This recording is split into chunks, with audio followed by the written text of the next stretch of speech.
తొలి వారం ఎలిమినేషన్లో బేబక్ని పంపించేశారు. ఇక రెండో వారం నామినేషన్లో 8 మంది కంటెస్టెంట్లు ఉన్నారు. విష్ణుప్రియ, నిఖిల్, మణికంఠ, నైనిక, శేఖర్ భాష, ఆదిత్య ఓం, కిరాక్ సీత, పృథ్వీ ఈ 8 మంది ఓటింగ్లో పోటీ పడ్డారు. అయితే ఈ ఎలిమినేషన్ ఆడియన్స్ ఓటింగ్ బట్టే జరుగుతుందని హోస్ట్ నాగార్జున తరచుగా జోకులేస్తుంటారు. కానీ ఈ ఎలిమినేషన్కి చాలా లెక్కలే ఉంటాయి. బిగ్ బాస్ ఆట రెండో వారం కూడా చెప్పగానే సాగింది. అయితే ఈ వారంలో అద్భుతమైన ఆట తీరు ప్రదర్శించిన కంటెస్టెంట్స్ అంటే చెప్పలేం. కానీ వరల్డ్ కంటెస్టెంట్స్ అంటే మాత్రం నేనంటే నేను అని సోనియా, యష్మి గౌడలు ఒకరితో ఒకరు పోటీ పడుతున్నారు. అయితే శనివారం నాటి వీకెండ్ ఎపిసోడ్ కోసం అంతా ఆసక్తిగా ఎదురు చూస్తున్నారు. ఎందుకంటే ఆల్రెడీ సీజన్ 8పై పెదవి విరుపులు ఎక్కువనే అయ్యాయి. బిగ్ బాస్ చూసే వాళ్ళే లిమిటెడ్ ఆడియన్స్ అనుకుంటే వాళ్ళు కూడా బిగ్ బాస్ని ఇదేం సీజన్ రా బాబు చూడడం కష్టమే అని అనుకుంటున్నారంటే ఈ 2 వారాలు ఎంత అధ్వానంగా సాగిందో అర్థం చేసుకోవచ్చు. అయితే ఈ సీజన్ని గాడిన పెట్టాలన్నా లేదంటే గాలికి వదిలేయాలన్నా హోస్ట్ నాగార్జున చేతుల్లోనే ఉంది.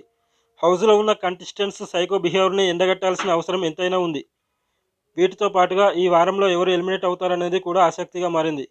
రెండో వారం ఎలిమినేషన్కి సంబంధించి మొత్తం నామినేషన్లో 8 మంది కంటెస్టెంట్స్ ఉన్నారు. విష్ణుప్రియ, నిఖిల్, మణికంఠ, నైనిక, శేఖర్ భాష, ఆదిత్య ఓం, కిరాక్ సీత, పృథ్వీ ఈ 8 మంది నామినేషన్స్లో ఉండగా విష్ణుప్రియ, నిఖిల్ టాప్ ఓటింగ్ సాధించారు. వివిధ ఆన్లైన్ పోల్స్ గమనిస్తే ఎవరికి ఎంతెంత ఓటింగ్ వచ్చింది, ఎవరు టాప్లో ఉన్నారో చూద్దాం. నిఖిల్ 24% ఓట్లతో ఫస్ట్ ప్లేస్లో ఉన్నారు. ఆ తర్వాత 22% ఓట్లతో విష్ణుప్రియ రెండో స్థానంలో ఉంది. మొత్తం 8 మంది ఎవరు ఏ స్థానంలో ఉన్నారో చూద్దాం. నిఖిల్ 24%, విష్ణుప్రియ 22%, నాగమణికంఠ 14%, నైనిక 10%, శేఖర్ భాష 9%, కిరాక్ సీత 8%, ఆదిత్య ఓం 7%, పృథ్వీ 4% ఓట్లు. ఈ లిస్టు ప్రకారం చూస్తే సోనియా పెద్దోడు నిఖిల్కి అత్యధికంగా ఓట్లు వస్తే చిన్నోడు పృథ్వీకి 4% ఓట్లతో అందరికంటే తక్కువ ఓట్లు పడ్డాయి. కాబట్టి ఇతను ఎలిమినేట్ కావాల్సి ఉంది. కానీ సోనియా, పృథ్వీ, నిఖిల్తో బిగ్ బాస్ కొత్త ట్రాక్లు వేయిస్తున్నాడు. కాబట్టి పృథ్వీకి తక్కువ ఓట్లు వచ్చినా కూడా సేవ్ చేసే అవకాశమే కనిపిస్తుంది.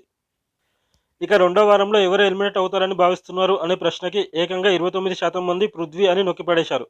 ఈ పోల్లో కూడా పృథ్వీ ఎలిమినేట్ అవుతాడని రిజల్ట్ వచ్చింది. ఏ లెక్కన చూసినా కూడా పృథ్వీ ఎలిమినేట్ అవ్వాలి. ఆడియన్స్ కేవలం ఆటనే కాదు బిహేవియర్ని కూడా చూస్తారని అనడానికి ఈ పోల్స్ రిజల్టే ఉదాహరణ. గత వారంలో వరల్డ్ కంటెస్టెంట్స్ లిస్టులో సోనియా, యష్మి ఉంటే మూడో స్థానంలో పృథ్వీ ఉన్నాడు. అయితే వాళ్ళిద్దరూ నామినేషన్లో లేరు కాబట్టి పృథ్వీ నామినేషన్లోకి వచ్చాడు. కాబట్టి ఇతను ఎలిమినేట్ అవ్వాలని ఆడియన్స్ కోరుకుంటున్నారని ఈ పోల్స్ను బట్టి తెలుస్తోంది. కానీ బిగ్ బాస్ లెక్కలు మాత్రం వేరే విధంగా ఉన్నాయి. ఓటింగ్ను బట్టి అయితే పృథ్వీని పీకి పక్కన పెట్టాల్సిందే. కానీ ఇక్కడ హౌస్లో పృథ్వీ, సోనియా, నిఖిల్ ముగ్గురి మధ్య ట్రయాంగిల్ ట్రాక్ నడుస్తుంది. కాబట్టి వాళ్ళతో కంటెంట్ ప్లాన్ చేస్తే మాత్రం పృథ్వీని సేవ్ చేస్తారు. అప్పుడు ఎవరిని ఎలిమినేట్ చేయొచ్చు? డేంజర్ జోన్లో ఎవరున్నారంటే ఎలిమినేషన్కి హై ఛాన్స్ ఆదిత్య ఓంకి ఉంది. గత వారంలో ఇతని పెర్ఫార్మెన్స్ పర్వాలేదు అనిపించినా నాగార్జున ఫెయిల్ మార్కులు వేసి అసలు నువ్వు ఆటోలో కనిపించడం లేదని అన్నారు. కానీ ఈ వారంలో అతను నిజంగానే కనిపించలేదు. అసలు అతనికి స్క్రీన్ స్పేసే లేదు. కాబట్టి ఆదిత్య ఓంతో సూట్ కేసు సర్దించే అవకాశమే ఎక్కువగా ఉంది. ఒకవేళ వీళ్ళిద్దరినీ కాదని కిరాక్ సీతని ఎలిమినేట్ చేస్తే అంతకంటే దరిద్రం మరొకటి ఉండదు. ఎందుకంటే గతంలో ఇలాంటి ఘనకార్యాలు కూడా జరిగాయి బిగ్ బాస్ హౌస్లో. దేవి నాగవల్లి, కుమార్ సాయి వీళ్ళంతా బాగా ఆడిన కంటెస్టెంట్సే.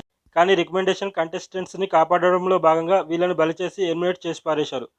ఇప్పుడు కిరాక్ సీతను కూడా అలాగే బలి చేసినా ఆశ్చర్యపోవాల్సిన పని లేదు. కాబట్టి ఈ వారంలో పర్ఫార్మెన్స్ పరంగా సీతకి మంచి మార్కులే పడ్డాయి. కానీ ఆడియన్స్ లెక్కలు ఆడియన్స్కు ఉన్న బిగ్ బాస్ లెక్కలు బిగ్ బాస్కు ఉంటాయి. కాబట్టి తక్కువ ఓట్లు వచ్చిన పృథ్వీని సేవ్ చేసి వీళ్ళిద్దరిలో ఎవరంటే మాత్రం ఆదిత్య ఓంకే హై ఛాన్స్ ఉంది. ఇవేమీ కాదు, ఓట్లు తక్కువ వచ్చిన వాళ్ళకే పంపించాలి కాబట్టి పృథ్వీని పంపొచ్చు.